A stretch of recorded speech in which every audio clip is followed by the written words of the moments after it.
अस्सलामुअलैकुम जी, मैं हूं मारिया अली। आप देख रहे हैं मेरा चैनल। एहसन शाह की बीवी ने उसे बुरी तरह से फंसवा दिया, बल्कि मरवा ही डाला। कत्ल की रकम पुलिस के हवाले कर दी गई है। बलाज के नाम पर लड़कियां दुबई लेकर जाता था, वहां पे स्मगल करता था, वहां पे गंदे धंधे गंदे कारोबार किया करता था और बलाज को इसका इल्म ही नहीं था। एहसन शाह को बलाज टीपू की गद्दी पर बैठने का वादा किया गया था कि तुम्हें गद्दी पर बिठाएंगे, और ये ही कमिटमेंट थी, ये ही वादा था। पुलिस आखिरकार तीफी बट तक पहुंच चुकी है। असल मुखबरी किसने की, क्या मामला है, आज की वीडियो में हम इसका खुलासा करने जा रहे हैं। तीफी और गोगी भट्ट काफी अरसे से बलाज टीपू पर नजर रखे बैठे थे, क्योंकि उनको लगता था कि बलाज को, उसकी पूरी फैमिली को हटाना ही उनके कारोबार के लिए और उनकी जिंदगी के लिए बेहतर होगा। उन्हें तलाश थी किसी मीर जाफर की, तो एहसन शाह की सूरत में उनको मीर जाफर भी मिल गया। ऐसा बंदा जो इतना करीबी था, जो कि इतना करीबी होने के बाद घर में भी घुसता था, हर चीज जो है बड़ी नॉर्मल थी, पुरसुकून दिखने वाली थी। और एक ऐसा बंदा वो ही चाहिए था जिसकी तलाश इनको बहुत अरसे से थी।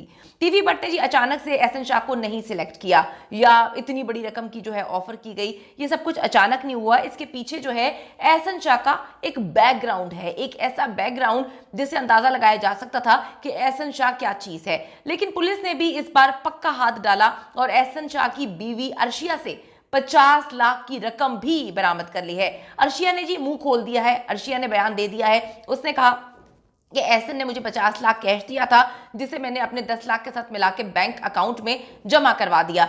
इस एहसान शाह की शादी में भी बलाज टीपू जो है वो गया था, बहुत खुश था, बड़े भंगड़े शंगड़े डाले गए थे, बड़ी ही फैमिली गैदरिंग हुई थी। शायद तभी इसने तीफी भट्ट को ये आइडिया दिया था कि शादी पर बलाज को मारना, कत्ल करना, टारगेट करना बहुत आसान होगा।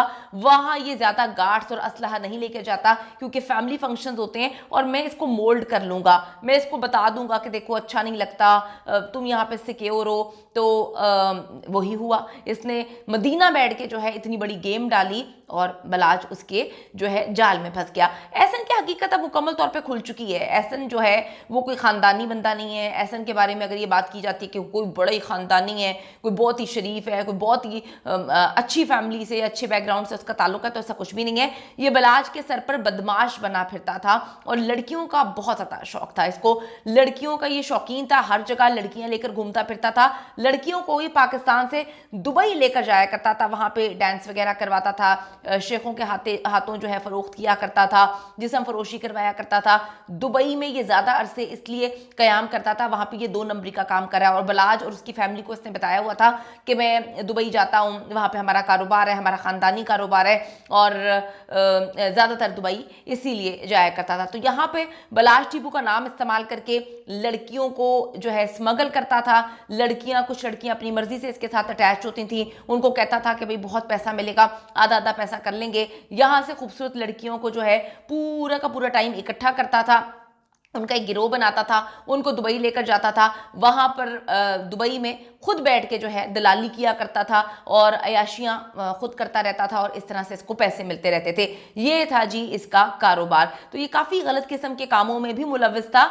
एहसन की अगर हम पूरी फैमिली की बात करें तो इनकी पूरी की पूरी फैमिली फ्रॉड में मुलविस थी, प्रॉपर्टी फ्रॉड जो है वो कर चुकी थी। इसकी अगर बैकग्राउंड पे पुलिस ने जो बताया नज़र डालें तो काफ़ी ज़्यादा इसके बैकग्राउंड में लोचा नज़र आएगा, यानी कि पैसों का फ्रॉड करना इनको आदत है। पैसे से कोई इतने ज़्यादा अमीर नहीं थे, कमी नहीं थे। इसने एक अपना बड़ा स्टाइल रखा हुआ था, मुख्तलिफ जगहों पे जाता था, इसके पास डाला भी है, इसके पास जो है लैंड क्रूज़र भी है, इससे सारी गाड़ियाँ रखी हुई हैं लोगों को इम्प्रेस करने के लिए, लोगों को शोशा मारने के लिए, दिखाने के लिए। लेकिन अंदर से जो पुलिस ने बताया है कि पुलिस का कहना है कि अंदर से इसका काम जो है वो फ्रॉड करने का था। ये बलाज टीपू की आंखों में भी धूल झोंक रहा था, उसको पता ही नहीं था कि ये मेरा नाम इस्तेमाल करके जो है लोगों से पैसे वगैरह भी लिया करता था, बलाज का नाम इस्तेमाल करके जो है वो और कारोबार भी किया करता था। तो लड़कियों का इस वक्त इसका मेन कारोबार था। इसकी फैमिली जो है पुलिस के मुताबिक प्रॉपर्टी फ्रॉड में भी मुलविस है। इसके वालिद और 3 चचा जो है वो जाली हाउसिंग स्कीम्स बनाकर लोगों को लूट चुके हैं, उनका पैसा लेकर फरार हो चुके हैं। तो ये कोई नई बात नहीं है, ये इसी तरह से लोगों को जो है 2 नंबरी उनके साथ करते हैं और पैसा लेके गायब हो जाते हैं। एहसन शाह भी इसी चक्कर में रहता था कि कहीं से दिहाड़ी लग जाए, कहीं से कोई पैसे मिल जाए, कहीं से कोई 2 नंबर तरीके से जो है पैसा आ जाए हाथ, और इसकी कोशिश थी कि बलाज के साथ ये चिपका रहे, बलाज इसको अपना कारोबार दे दे, प्रॉपर्टी के कारोबार में भी बलाज इसको इन कर दे, हर प्रॉपर्टी जो है उसमें इसकी इन्वॉल्वमेंट हो, सारी चीज़ों में इसकी कोशिश थी। इसीलिए इसने 12-13 साल जो है बलाज के साथ चिपकने का, अपने अच्छे ख़ानदानी होने का जो है ड्रामा रचाया। बलाज के कत्ल जो है, अगर इससे बात करें कि क्यों इसने कत्ल करवाया, ये इसकी दिहाड़ी नहीं थी कि इसने पैसों के लिए कत्ल करवाया बलाज को। इसकी सीट, जो बलाज की सीट थी, गद्दी थी, उस पर बैठने का इससे वादा किया गया था कि तुम्हें हम वहां पे बिठा देंगे, तुम हमारे बंदे होगे।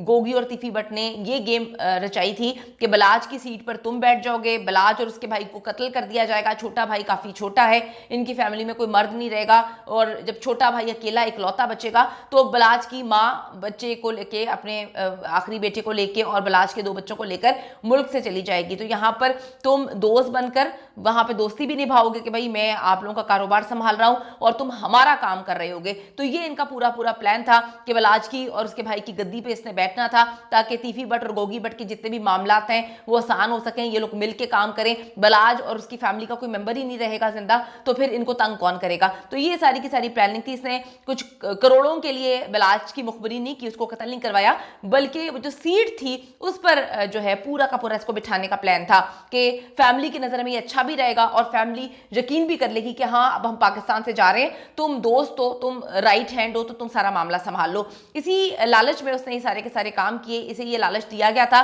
कि तुम बलाज और उसके भाई को मार डालो, हम तुम्हें उसकी सीट दे देंगे, उसकी जगह दे देंगे। इसके बाद तुम अपने 2 नंबर के जितने भी धंधे हैं, जितने भी कारोबार हैं, औरतों को सप्लाई करने का इसका पसंदीदा कारोबार है, तुम वो करना जारी रखना, हमें कोई मसला नहीं होगा, हम तुम्हें नहीं रोकेंगे। इसी वजह से ये सारी की सारी प्लानिंग की गई थी। इसको चुना गया था क्योंकि इसका बैकग्राउंड इस तरह सा था। जब पुलिस ने, सीआईए पुलिस ने जो है छापा मारा, इसको पकड़ा, क्योंकि पुलिस के पास सारे बहुत बेहतरीन सबूत थे। लेकिन अभी समझने से हम ये कासिर हैं कि पुलिस बहुत अच्छा काम कर रही थी। सीआईए पुलिस से बेहतरीन अंदाज में काम करते हुए चंद दिनों के अंदर ये सारा का सारा खेल जो है दुनिया के सामने रखा। अंदर तब्दीलियां क्यों की गई, ये एक बहुत बड़ा सवाल है कि जब कोई गलत काम कर रहा होता है, दुनिया में तो हमने ये देखा कि जब कोई गलत काम कर रहा होता है तब अंदर तब्दीलियां की जाती हैं कि आप काम नहीं कर रहे, आप रिजल्ट्स नहीं दे रहे। लेकिन यहाँ पे जो तब्दीली है, क्या किसी और तरफ इशारा कर रही है कि कोई बंदा अच्छा काम कर रहा था, इसीलिए सीआईए पुलिस के अंदर तब्दीलियां की गई हैं। बहुत सारी बातें पता है, और कुछ तो ये भी चीजें हैं कि अब कहा जा रहा है, कुछ जर्नलिस्ट इसको क्लेम कर रहे हैं कि लाहौर में शायद कुछ बहुत बड़ा होने जा रहा है, कुछ ऐसा बड़ा होने जा रहा है जिसके बाद मामला जो हैं वो कंट्रोल हो जाएंगे। तो देखते हैं क्या लाहौर में बड़ा होने जा रहा है, क्या एक बार फिर से मामला खराब होने जा रहे हैं, या पुलिस मामला को अब सही करने की तरफ आगे बढ़ रही है। तो ये चीज़ें हैं जो भी मैं ढकी छुपी ही बयान कर सकती हूँ, बता सकती हूँ। इंफॉर्मेशन तो चीज़ों की है, पता है कि क्या मामला हैं, लेकिन ये भी तस्वुर किया जा रहा है कि गोगी और तीफी भट्ट को बचाने की भी कोशिश की जा रही है। अब कौन कर रहा है, अंदर का कौन बंदा मुलव्विस है, क्या पुलिस में से कोई बचाने की कोशिश कर रहा है, ये तो आने वाला वक्त ही बताएगा। लेकिन इस वक्त ऐसा है कि मामला काफी मिस्टीरियस नजर आ रहे हैं। पुलिस में रद्दोबदल, उसके बाद तीफी और गोगी भट्ट हाथ से गायब हैं, और जो बच्चे कुचे लोग हैं उनको पकड़कर जो है वो केस को घुमाने की कोशिश की जा रही है। हम चाहते हैं कि जी इंसाफ हो, क्योंकि अगर मुल्क का कानून इंसाफ नहीं करेगा फिर ये दुश्मनियां कैसे खत्म होंगी, इस पर तवज्जो देने की जरूरत है।